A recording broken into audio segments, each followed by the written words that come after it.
귀한 날 오늘 우리에게 주신 하나님의 약속의 말씀은 사무엘상 23장 6절에서 14절까지 말씀입니다. 우리 한 목소리로 사무엘상 23장 6절에서 14절까지 합독합니다. 아히멜렉의 아들 아비아달이 그일라 다윗에게로 도망할 때에 손에 에봇을 가지고 내려왔더라. 다윗이 그릴라에 온 것을 어떤 사람이 사울에게 알리매 사울이 이르되 하나님이 그를 내 손에 넘기셨다. 그가 문과 문빗장이 있는 성읍에 들어갔으니 갇혔도다. 사울이 모든 백성을 군사로 불러 모으고 그일라로 내려가서 다윗과 그의 사람들을 에워싸려 하더니 다윗은 사울이 자기를 해하려 하는 음모를 알고 제사장 아비아달에게 이르되 에봇을 이리로 가져오라 하고 다윗이 이르되 이스라엘 하나님 여호와여 사울이 나 때문에 이 성읍을 멸하려고 그일라로 내려오기를 꾀한다함을 주의 종이 분명히 들었나이다. 그일라 사람들이 나를 그의 손에 넘기겠나이까? 주의 종이 들은 대로 사울이 내려오겠나이까? 이스라엘의 하나님 여호와여 원하건대 주의 종에게 일러 주옵소서 하니 여호와께서 이르시되 그가 내려오리라 하시니라. 다윗이 이르되 그일라 사람들이 나와 내 사람들을 사울의 손에 넘기겠나이까 하니 여호와께서 이르시되 그들이 너를 넘기리라 하신지라.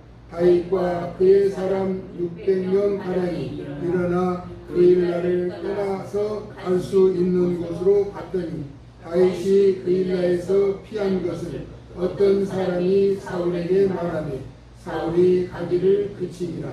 다윗이 광야의 요새에도 있었고 또 십 광야 산골에도 머물렀으며 사울이 매일 찾되 하나님이 그를 그의 손에 넘기지 아니하시니라. 아멘.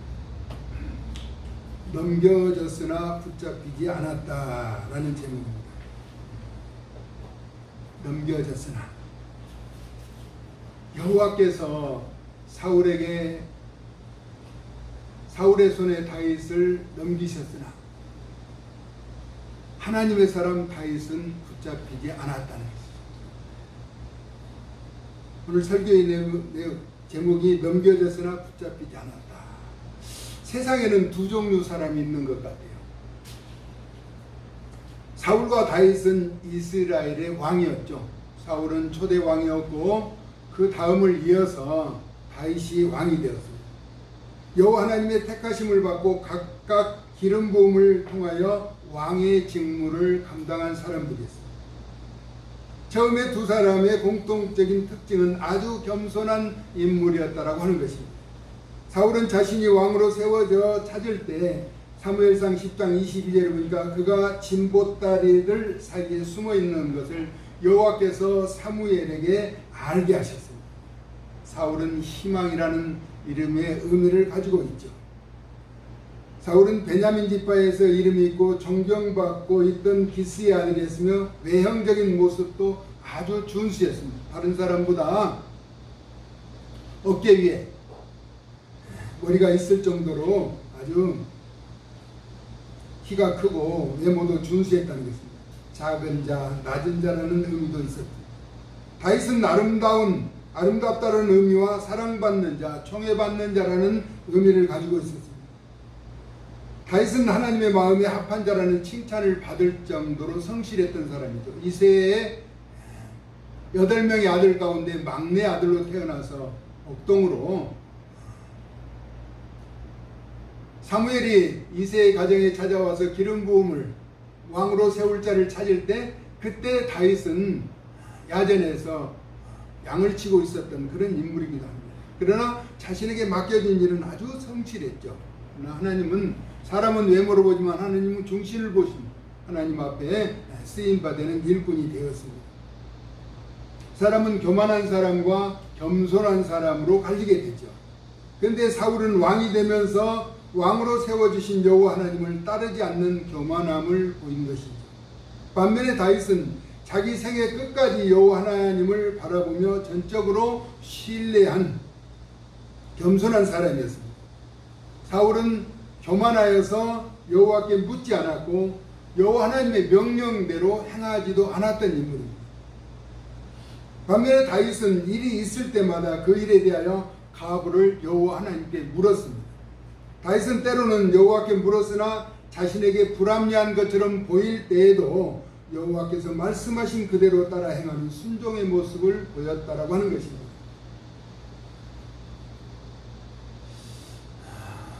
세상에서 금광을 개척해서 일확천금을 누리고 금광을 개발했던 덥이라고 하는 사람이 있습니다. 덥이라고 하는 사람은 자신에게 있는 물질과 주변의 친척들에게도 도움을 받아서 광맥을 찾는데 아주 많은 장비를 투자해서 계속 금맥을 파내는 중에 어느 정도 파다 보니까 이제 멈추었어요. 금이 나오질 않는 거예요. 계속해서 수군을 했지만 더 이상 진전이 없어서 이제 주변 사람들에게 모았던 그런 재산을 다 중고에 팔아 넘기고 이제 마무리를 하는 거예요. 그래서 다른 사람이 헐값에 그 광맥을 사가지고 팠는데 얼마를 팠느냐면은 90cm, 1m도 안 되는 90cm를 팠을 때 이제 본격적인 광맥이 터진 거예요. 덥이라고 하는 사람이 수고해서 거기서 조금만 더 힘들어도 조금만 더 나갔더라면 큰 광맥을 발견할 수 있었을 텐데 멈추고 말미암았어요. 9m도 아니고 90m도 아니고 90cm를 더 팠는데 엄청난 광맥이 나왔다라고 하는 것입니다. 물질의 부유함도 그렇지만 영적인 변화도 우리에게는 인내가 필요하다는 것입니다. 사울은 선지자 사무엘을 기다리는데 이미 약속된 일주일이 지났습니다. 그러나 오지 않아 왕이라도 절대로 행해서는 안 되는 여호와 하나님 앞에 번제를 드리는 제사를 드리게 되는 것이죠. 악행을 저지른 것 한번 찾아봅니다. 사무엘상 13장. 그때 당시 사울은 어떤 절박한 위치에 있었는가? 여호와 하나님께서 명령하신 데를 사무엘을 기다리지 못하고 사무엘과 약속을 했죠. 일주일 후에 사무엘이 온다고 했는데 일주일이 지났는데도 사무엘이 오지 않고 지금 블레셋 사람들과 전쟁 이제 일부 직전에 전쟁이 터지기 직전의 상황이기 때문에 왕이었던 사울은 많이 마음이 초조했을 것입니다. 사무엘상 13장 5절에서부터 우리가 8절까지 한번 같이 읽어봅니다. 사무엘상 13장 5절에서부터 8절 같이 읽습니다. 시작. 블레셋 사람들이 이스라엘과 싸우려고 모였는데 병거가 3만이요 마병이 6,000명이요 백성은 해변의 모래같이 많더라. 그들이 올라와 베다원 동쪽 믹마스에 진침해 이스라엘 사람들이 이급함을 보고 절박하여 굴과 숯불과 바위 틈과 은밀한 곳과 웅덩이에 숨으며 어떤 히브리 사람들은 요단을 건너 갓과 길르앗 땅으로 가되 사울은 아직 길갈에 있고 그를 따른 모든 백성이 떨더라. 사울은 사무엘이 정한 기한대로 이레 동안을 기다렸으나 사무엘이 길갈로 오지 아니하매 백성이 사울에게서 흩어지는지라. 그렇지. 지금 블레셋은 엄청나게 많은 군대가 3만 명의 병거와 마병 6천 그리고 해변의 모래와 같이 많은 군사들이 모여서 치려고 올라오는 하는데 사무엘이 와서 제사를 드려야 하는데 여호와께 제사를 드려야 하는데 약속한 일주일이 지났는데도 오지 않는다는 거죠. 그런데 백성들은 다 숨고 흩어지고 있는 상황에 사울 왕은 아주 급박한 상황이었죠. 그러자 9절에 보니까 사울이 이르되 번제와 화목제물을 이리로 가져오라 하여 번제를 드렸더니 왕이라도 번제를 드릴 수가 없는 것이죠. 그랬더니 10절 한번 읽어봅니다. 시작. 번제 드리기를 마치자 사무엘이 온지라 사울이 나가 맞으며 무난하네. 그러니까 번제 드리기를 마치고 나니까 조금만 더 기다렸으면 될 텐데 그때 사무엘이 왔다는 것입니다. 그러자 이제 사무엘이 왕을 책망하죠. 그러자 사울이 백성은 내게서 흩어지고 당신은 정한 날 안에 오지 아니하고 블레셋 사람은 믹마수에 모였음을 내가 보았으므로, 지금 상황이 위급했다는 것이죠. 예, 내가 이르기를 블레셋 사람들이 나를 치러 길갈로 내려오겠거늘 내가 여호와께 은혜를 간구하지 못하였다 하고 부득이하여 번제를 드렸나이다. 어쩔 수 없이 번제를 드렸다. 여호와께 은혜를 간구하지 못하였다 하고 13절 뭐라고 했는가 하니까 사무엘이 사울에게 이르되 왕이 망령되게 행하였더라. 왕이 아주 잘못했다는 것이 망령되게 행했다는 것이죠.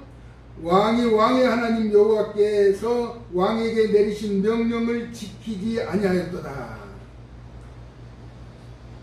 만약에 왕의 명령을 그대로 지켰더라면, 그죠? 여호와께서 이스라엘 위에 왕의 나라를 영원히 세우셨을 것이지만은 그렇지 않았기 때문에 왕에서 폐위된다라고 하는 엄청난 경고의 말씀을 전하고 있는 것이죠. 사울이 아무리 긴박한 상황이라도 어떤 변명으로도 이를 합리화할 수는 없다라고 하는 것입니다. 만약에요 그런 상황이었다면 지금 사울이 왕이기 때문에 자신의 부하들 가운데 몇 사람을 말을 태워서라도 사무엘을 찾으러 보냈어야 해요. 무슨 일 때문에 오지 않는가를 알고 도저히 올 수 없는 상황이라면 다른 방도를 취했어야 하는데, 그렇지 않고 일주일 동안 기다리다가 일주일이 지난 이후에 지금 왕은 자기 마음대로 여호와 하나님 앞에 번제를 드리고 있는 것이죠.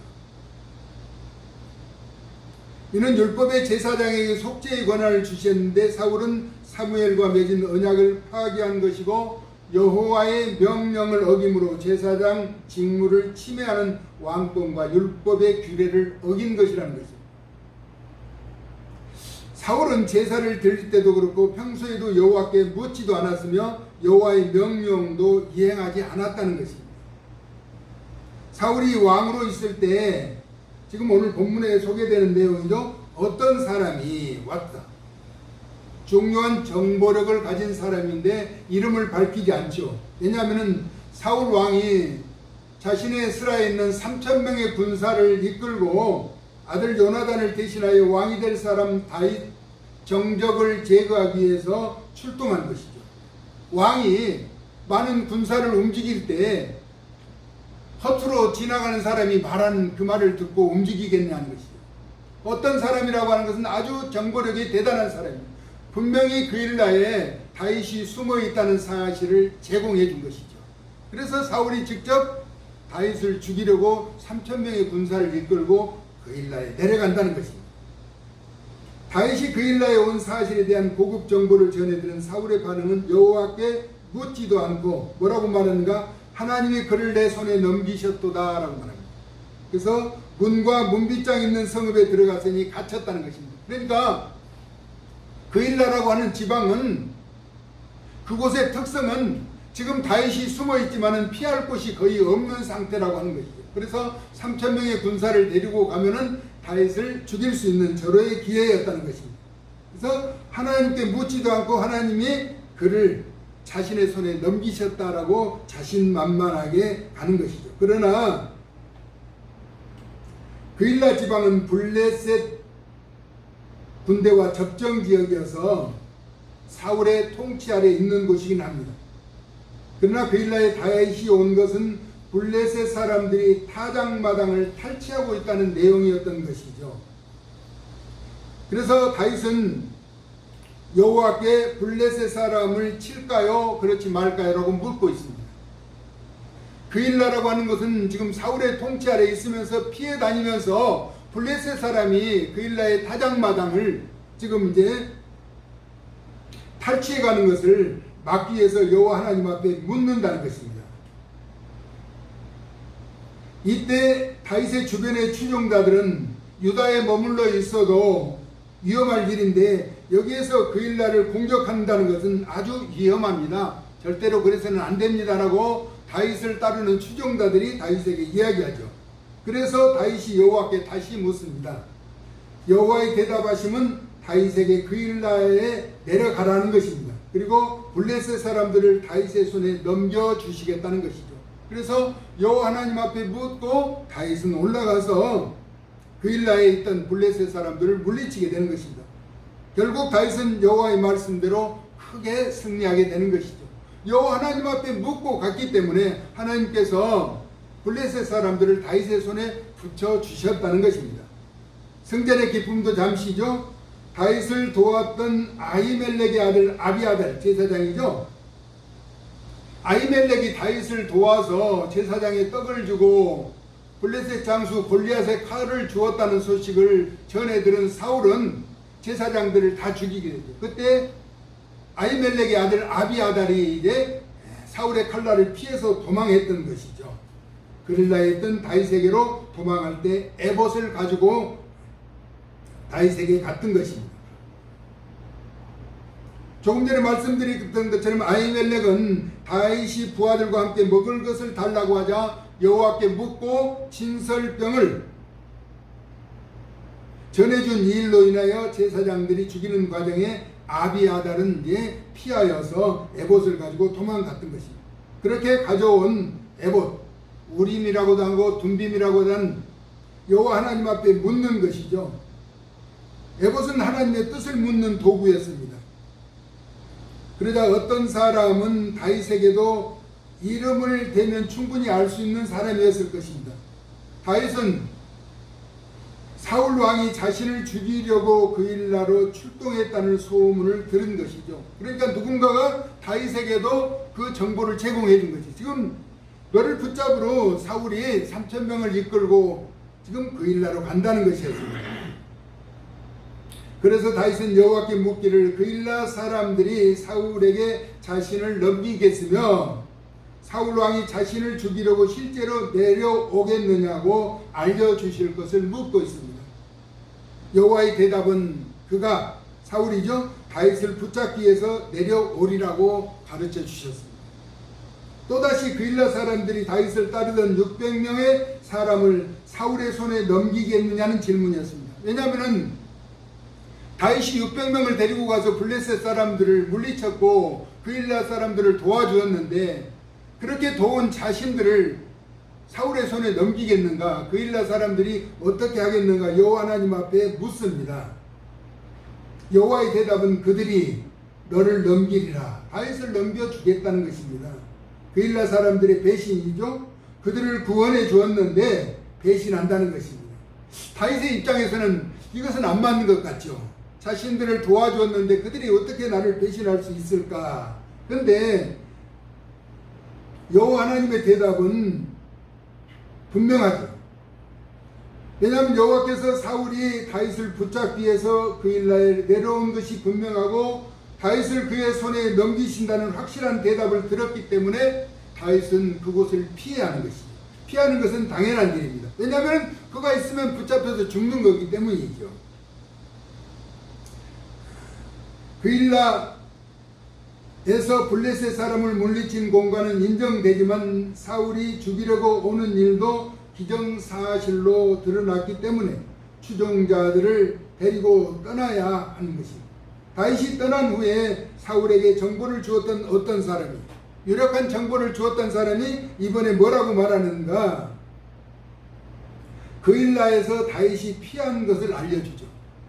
지금 당신이 내려가는데 그일라에 숨어있던 다윗은 지금 그 자리를 피하고 없습니다라고 가르쳐주죠. 그러니까 사울은 유력한 제보자의 말을 듣고 그일라로 가지 않습니다. 그리고 사울은 다윗이 숨어 있을 만한 곳을 매일 찾았으나 하나님께서 다윗을 사울의 손에 넘기지 않으신 것이죠. 설교의 제목은 넘겨졌으나 붙잡히지 않았다라고 말씀드렸는데 사실 다윗은 사울의 손에 붙여주시겠다고 하나님께서 말씀하셨습니다. 그래서 사울이 내려오는 것을 알고 있는 하나님의 사람 다윗은 여호와 하나님 앞에 묻고 지금 그 자리를 피한 것이죠. 사울의 손에 다윗을 넘기시지 않는 이유는 사울이 여호와께 묻지 않고 다윗을 붙잡으려고 행한 것이 잘못이었다라고 하는 것입니다. 그런데 사울이 위급한 상황에 신접한 여인에게 물은 적도 있었습니다. 사울은 그러면 언제 여호와께 물었는가? 사무엘상 28장 5절에서 6절에 보니까 사울이 블레셋 사람들의 군대를 보고, 사울은 블레셋 사람들의 군대만 보면 늘 두려워서 떨고 있는 것이죠. 한 번도 자기가 전쟁을 해서 이긴 적이 없기 때문에 마음에 크게 떨림을 갖고 있는 것이죠. 그래서 이제 사울이 여호와께 묻고자 하지만은 이제 위급한 상황에 사무엘도 죽고 없으니까 여호와 하나님 앞에 묻고자 하는데 여호와께서 꿈으로도 우림으로도 선지자로도 대답하지 않으신 것이죠. 평소에 물었으면은 여호와 하나님께서 대답해 주실 텐데 평소에는 한 번도 묻지 않았다가 이제 위급한 상황이 되니까 여호와께 묻는 것입니다. 꿈으로도 보여주시지 않지, 우림으로도 들려주시지 않지, 선지자로도 알게 하지 않지. 그러니까 누구를 찾냐면 신접한 여인을 찾습니다. 신접한 여인, 점치는 여자, 무속인을 찾는다는 것이죠. 사울은 전에 신접한 여인과 무당을 없앤 장본인이었지만 자기 신분을 감추고 변장하여서 그 신접한 여인에게 사무엘을 불러달라고 이야기하죠. 그런데 마귀가 이제 사탄이 속여서 사무엘인 것처럼 가자에게서 사울에게 나타나는데, 점치는 여자가 하나님의 사람 영혼을 부른다고 해서 오겠어요? 절대로 잘못된 것이에요. 잘못돼서 미혹돼서 가장해서 속여서 사무엘을 속이는 것이죠. 여호와 하나님 앞에 물어도 대답이 없으니까 신접한 여인을 찾은 사울은 회의당해서 마땅한 인물이라는 것입니다. 우리가 오늘 무엇을 말씀하고자 하는 거냐면은, 사울은 여호와의 명령에 따르지 않고 왕이었으면서도 거절했지만 다윗은 쫓겨가는 신세에도 늘 여호와 하나님 앞에 물었다는 것입니다. 자신을 붙잡으러 오는, 어쩌면 그 일나의 백성들을 구원했는데 하나님이 막아주실 때 사울의 손에 붙이시는, 그러면은 좋다, 나는 붙여줘도 좋는데 그 백성들도 넘겨주겠는가. 그 일나 백성들이 배신할 것을 알았기 때문에 그 일나에서 다윗은 자신을 따른 추종자들 600명을 이끌고 그 일나를 벗어나죠. 그러자 여호와 하나님께서는 사울의 손에 붙여주지 않고 피하도록 정을 베풀어 주셨다라고 하는 사실인 것입니다. 우리에게도 쉬지 말고 기도하라는 말씀이 가슴 저리게 다가오는 대목입니다. 평상시에는 가만히 있다가 내가 위급할 때 하나님 앞에 기도하면 하나님이 응답해 주시겠냐는 것입니다. 늘 그래서 쉬지 말고 우리에게 기도하라고 말씀하고 있는 것이죠. 우리 예수님은 항상 하나님께 묻고 행하신 것이며, 요한복음 8장 29절에 보니까 하나님의 기뻐하신 일을 행함으로 예수님을 혼자 두지 않으셨다라고 말씀하고 있습니다. 그래서 우리 예수님이 가는 길에는 늘 하나님이 함께 하셨던 것입니다. 할렐루야. 아멘. 여러분의 가는 길에도 우리 하나님이 함께 하시고 합당한 때에 풍성한 믿음의 열매를 허락해 주시기를 예수님의 존귀하신 이름으로 축복합니다. 아멘. 이미 사울의 손에 다윗은 넘겨졌으나 붙잡히지 않았어요. 하나님의 사람 다윗은 여호와 하나님 앞에 묻고 행했기 때문에 그 길을 피할 길을 허락해 주셨다라고 하는 것입니다. 우리에게 다가온 시련과 역경이 있을지라도 믿음으로 극복하며 모두 다 승리의 삶을 사는 다윗과 같은 겸손한 사람이 되어질 수 있기를 예수님의 거룩하신 이름으로 축복합니다. 아멘. 고마우신 하나님 은혜와 사랑 감사합니다. 같은 왕이었으나 여호와 하나님 앞에 묻고 행한 다윗은 승리의 삶을 살았지만 사울은 왕이 된 지 2년이 지나지 않아서 여호와 하나님의 명령을 거절하고 또 자기 마음대로 제사장의 직무를 행하는 죄악을 범한 것을 바라보았습니다. 하나님, 우리에게 맡겨진 그 귀한 일들을 잘 감당할 수 있도록 도와주시고 분별력을 얻도록 은혜를 더하여 주시되 어떠한 상황에서라도 여호와 하나님 앞에 묻고 행하는 다윗처럼 겸손하고 성실한 삶을 살아갈 수 있도록 은혜 더하여 주시옵소서. 죄악된 세상에서 그리스도의 향기를 바라는 존귀한 자들이 되어질 수 있도록 은총을 덧입혀 주시기를 원하옵고 예수 그리스도의 거룩하신 이름으로 축복하며 기도 올리옵나이다. 아멘.